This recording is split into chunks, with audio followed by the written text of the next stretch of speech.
We're today's News Talk, TNT.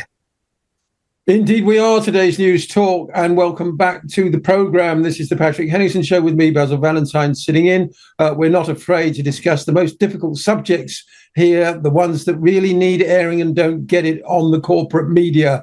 And with respect to that, I'm delighted to be joined once again by Professor David Miller, formerly of Bristol University. Welcome to the programme, David. Thank you for having me again.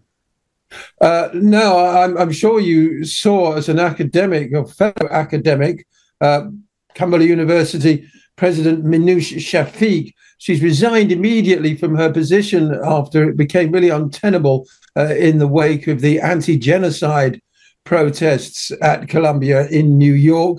And both staff and students have welcomed her resignation. She's gone straight off to work for David Lammy, who's on his way to Tel Aviv. I'm surprised at this turn of events, aren't you? Well, you're surprised that she's resigned, or you're surprised that she's gone off to work for David Lammy? I'm surprised that she's gone off to work for David Lammy, yes. I mean, immediately it must have been organised in advance. What does she have to offer the British Foreign Office? Well, who can tell? I mean, the plans of the British Foreign Office are a mystery to most people until we see the dead bodies on the streets sometime later. So who can tell? But I mean, this is a process which is having significant effects on universities. Universities are sometimes trying to accede to the demands of the students and quite often failing or proposing that they won't do that, just actually refusing to engage even with the process. I mean, it's perfectly clear that universities should not have investments in arms firms, whether they're offensive arms firms or defensive arms firms, as the Vice-Chancellor of Bristol University likes to draw that distinction and says, well, some arms firms are for defensive purposes, so therefore it's fine. But no, of course, the arms investment should be disinvested from. But I think more important than the investments in the stocks of our arms companies is the direct relationships which universities have. Bristol, where I used to work, is one of them, but most other universities too have direct relationships with arms firms. They have arms contracts, they have research contracts. In the case of Bristol, Bristol as a city is a hub for the arms industry, and that's why we have, for example, Elbit Systems, in fact, the biggest Israeli arms firm, is based in Bristol, has two different sites in Bristol. And there are other arms firms here too, which have contracts with the university. They train master's students at Bristol University. Well, one of the arms firms, they have an agreement. I think it's Leonardo which does that, which itself has questions to answer about its involvement with the genocide. So the universities should be totally out of this. But of course they won't be, because it's a large part of their income, and that's what they won't concede. They won't concede that they shouldn't have research money from dirty sources, and because if they conceded that in one occasion, they'd have to concede it with the pharmaceutical industry, they'd have to concede it with the tobacco industry, they'd have to concede it with slave reparations, etc., and they're not willing to do that. So please forgive me my ignorance. Universities like Bristol don't simply have shares and financial investment in some of these arms companies. They're the direct recipient of grants from arms companies to do research into, I assume, biomechanics, electronics, this kind of thing. And drones as well, of course. I mean, so drones is one of the things that Bristol does research on. It's not just research, of course; it's also training students. So, as I said, if you look at the University of Bristol's website, there is material on there about master students who go up to the arms firms in North Bristol, and they do training there, and then the arms firms come to campus, and there's no transparency about this. It's just something which is said to be done. And if you look at for example, the campaign against the arms trades, various reports on the arms in universities going back some years now. I remember when I was at the University of Strathclyde between 2004 and 2012, and they'd done research then, and Strathclyde in Glasgow had all sorts of relationships with arms firms, as do very many universities, especially the posh universities, the older universities. They especially have those relationships, and that's something which needs to be rooted out. It's not in not, it's something which they depend upon, or sort of they like to think of themselves as being large businesses, and so the bottom line is important. And they all have teams to deal with these kinds of questions, to do with the planning of research and the planning of new projects, new buildings being made, the importation of new students, large quantities of students, and that's part of their assessment, and they all will have risk assessments of the extent to which this will be seen as problematic, and they will decide whether in the event that someone mentions that they get money from the arms industry, or that they get money from, for example, slavery, which is, of course, a relevant issue in Bristol, then they will decide what to do about that, whether they will divest or whether they will just try and communicate in a better way to try and make sure that no one notices. In the case of Bristol, for example, it's well known that the four families who are represented on the old crest of the University of Bristol were all families who were involved in slavery. And some of those families continue to give money to the University of Bristol, just like some of the arms firms do. So these are not just issues for the University of Bristol. I mean, University of Bristol is not necessarily particularly bad about this, but there are significant issues about this in universities up and down the UK, and indeed, of course, as we saw in relation to Columbia and NYU, in relation to universities in the US too. Now, I just want to put up a couple of images because people do need reminding of what the long-term or medium-term effect of these drones is. If we can, just a couple of stills just from today from the internet of Palestinian children. I think it's worth reminding people of the situation on the ground because, of course, in their ivory towers, universities, they don't like to acknowledge the very real harm and damage that their weapons cause. 10 children per day have had at least one leg amputated in Gaza. I keep repeating that statistic because it is just so, off the charts abysmal. Words absolutely fail us, David, in the third decade of the 21st century, with universities touting progressive values about diversity and inclusion and equality and universal human rights. They're in fact directly profiting from the slaughter and mutilation of children. It's off the charts. I mean, things weren't even this bad in the 19th century.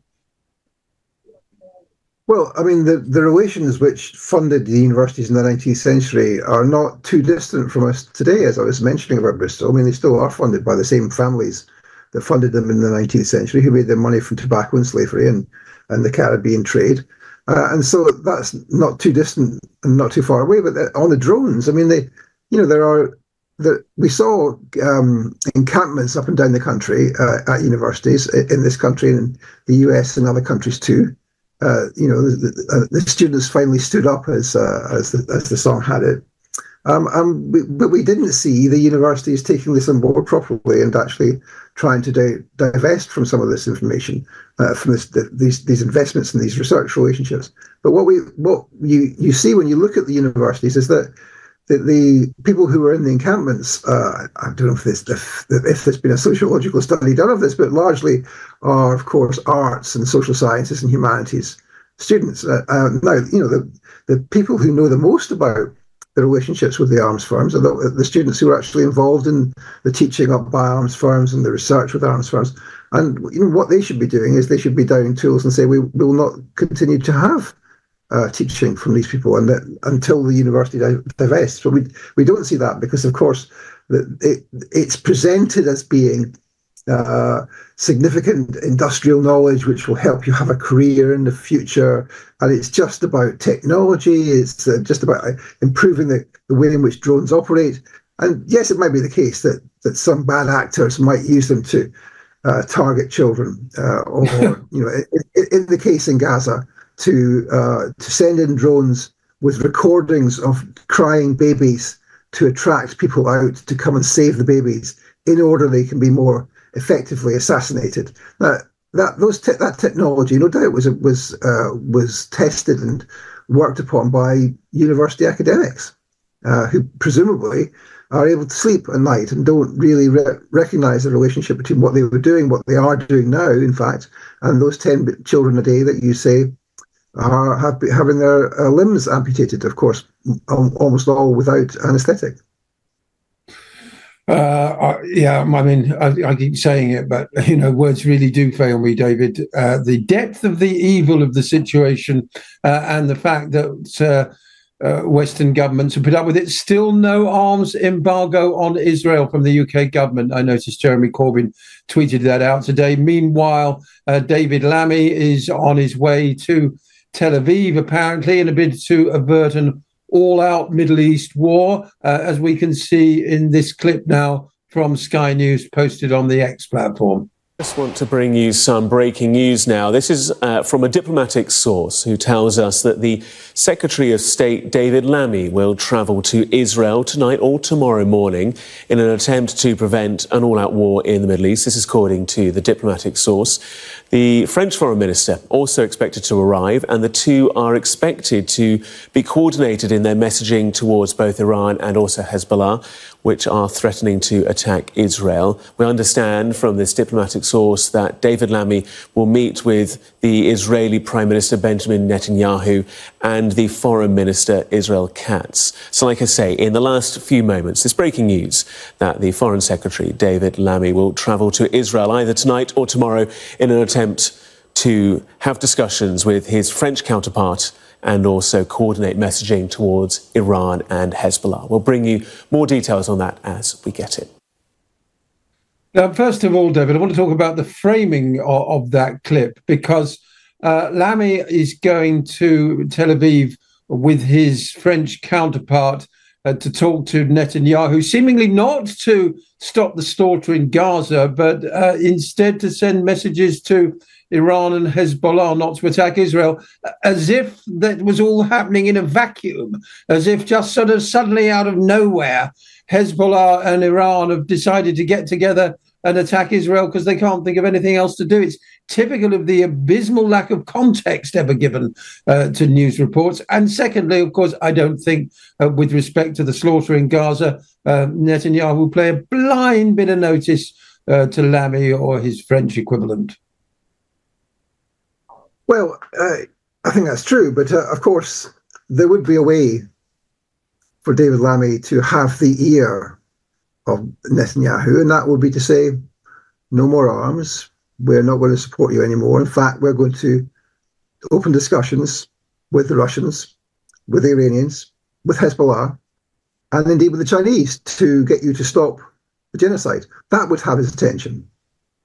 But he's not going to do that, of course. He's, as you say, as the Sky News report says, he's going there to coordinate messaging about Hezbollah and Iran. I guess the argument is that if they persuade Hezbollah and Iran not to defend themselves after being attacked, and indeed the Iranian government being attacked as a sovereign nation, not to defend themselves, which is their right under international law, then that will somehow help the negotiations for a ceasefire. Well, as any child knows who is involved in negotiations over sweets or toys, if the person who's negotiating for you comes back kneecapped and executed, you know that the person who you're negotiating with isn't acting in good faith. And of course, that's what they did. They executed the chief negotiator of Hamas, who was, of course, Ismail Haniyeh, who was based in Qatar and who'd been leading the negotiations. The Israelis are not serious about the negotiations, and the reason for that is that the British and the Americans, and of course the Germans and the French, are not exerting any serious pressure on them. They are indeed, in fact, supplying them with weaponry. The British are supplying them with full facilities at their two military bases in Cyprus to allow them, and indeed to allow the Americans to conduct surveillance over Gaza and over other parts of Palestine, probably over Lebanon as well. So what we see is that the British are going there to bend the knee to Benjamin Netanyahu. They're not going there to tell them to stop killing. They're going to bend the knee. I mean, why would you go to... I mean, imagine going to Hitler after invading the Sudetenlands and saying, well, we want to coordinate messages about the French resistance because, that might jeopardize Hitler's ability to come to an agreement to withdraw himself from the newly acquired Lebensraum of the Sudetenlands. This is a complete joke, and it shows the way in which actually the whip hand is held here by Netanyahu, not by British imperialism in the face of David Lammy, or indeed by whoever it is that's in charge of the US government. Presumably it's not Joe Biden, but somebody else. So that this is an indication that that they could, if they wanted, stop this, but they won't. They're deliberately not stopping this, and that's itself an indication that the ICC should be issuing warrants for the arrest of Joe Biden, for David Lammy, for Keir Starmer, and for all the others who are enabling this genocide. Absolutely, and for the Tories that preceded them. Now that Lammy made a statement just this afternoon saying the UK will continue to use every diplomatic lever to bring about a ceasefire. In the last week, I've spoken with partners from across the region on the urgent need to bring this conflict to an end, and the Prime Minister has spoken to his US, French and German counterparts, as well as the Iranian and Egyptian presidents, seemingly talking to everybody except Hamas, of course.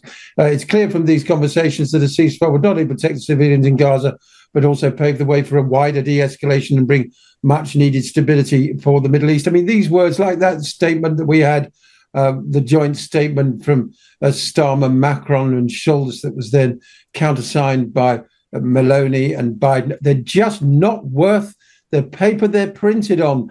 Without sanctions, and I mean serious economic sanctions, as well as simply cutting off the supply of weapons, there's no way Israel is going to budge an inch. We had the declaration by the ICJ that the entire occupation is illegal. Yet yesterday, Israel announced yet more West Bank settlements to complete silence from the likes of Lammy. The problem is, well, one of many problems, is that the UK, US, EU, etc. position is fundamentally dishonest. It claims to want this so-called two-state solution. In fact, Volker Turk talked about it today when referencing the 40,000, and that's a very conservative estimate, landmark of Palestinian dead in Gaza. He mouthed the usual platitude about a two-state solution. So it's, as I say, David, it's fundamentally dishonest that they continue to talk about that.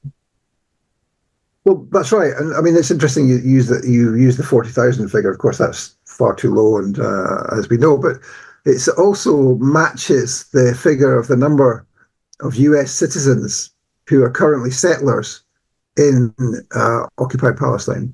There are also, as we know, 23,600 US citizens who are in the occupation forces military.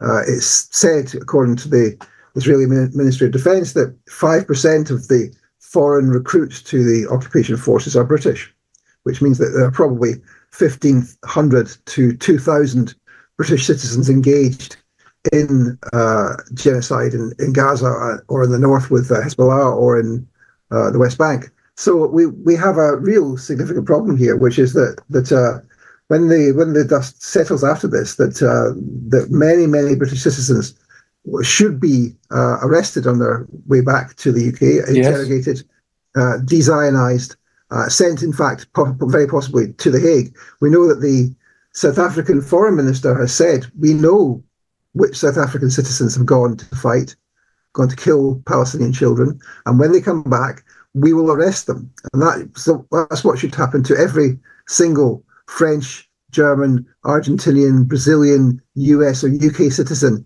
who has done that. And they should be arrested and they should be put in camps until they can be effectively de-Zionized, and the International Criminal Court Tribunal, which should be affected, would be able to deal with them. So that's one question. But the other question, of course, is what's going to happen as this moves forward. There is no effective action being taken by the British, but we also see that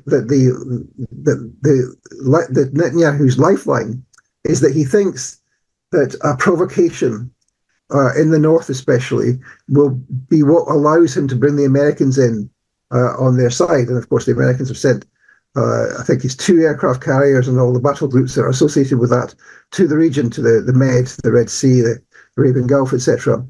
And the Zionists think that's their get-out-of-jail-free card, that if there is an escalation, that the Americans will come in with them. I don't really see the Americans as being very keen on that. They weren't even keen on properly targeting Ansarallah in Yemen after they first started the blockade of the Red Sea. So that's the question, isn't it? Are Hezbollah and Iran willing to wait for a ceasefire negotiation to bear fruit before they take action against Israel, or are they not? And as I read it, I don't believe they are waiting for that. I don't think that's actually what the calculation is, because they know, and we know, and David Lammy knows, and everybody in the world knows that they're not going to reach a ceasefire because the Zionists are refusing the conditions. Hamas have, from day one, agreed to the conditions of exchanging all hostages and a settlement. But the ones who have failed to agree are, of course, the Israelis. We know that. They know that. Everybody knows that. Of course, the media tries to pretend it's not them. And so what we're faced with is only the question of how we solve this problem. There can be no two-state solution on 22% of Palestinian land for the Palestinians, or 3%, depending on which figure you reach. They're consistently expanding the settlements. The only thing which can settle this and cause peace to break out in West Asia is that the Zionist entity must be dismantled. It must be taken apart.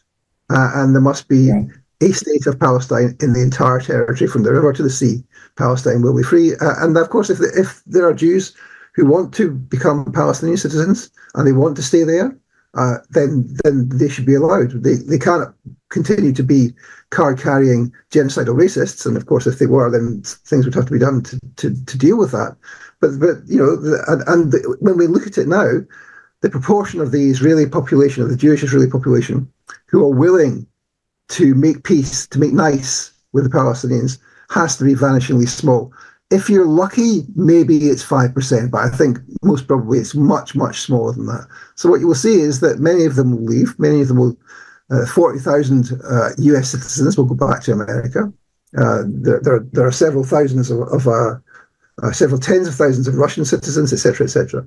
But those who are willing to make a go of a unitary Palestinian state should be allowed to stay, but how many of a state that offers one person, one vote, and equal human rights for all, as we do in the rest of the world, David. That's all that we're asking for, really, isn't it?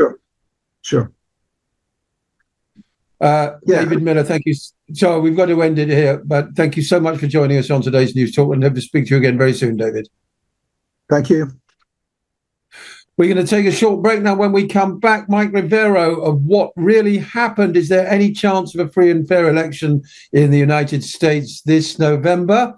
And what's the future for him, his website, and indeed the whole narrative of questioning official versions of events? We'll be right back soon after this break. On air 24/7. This is today's News Talk TNT.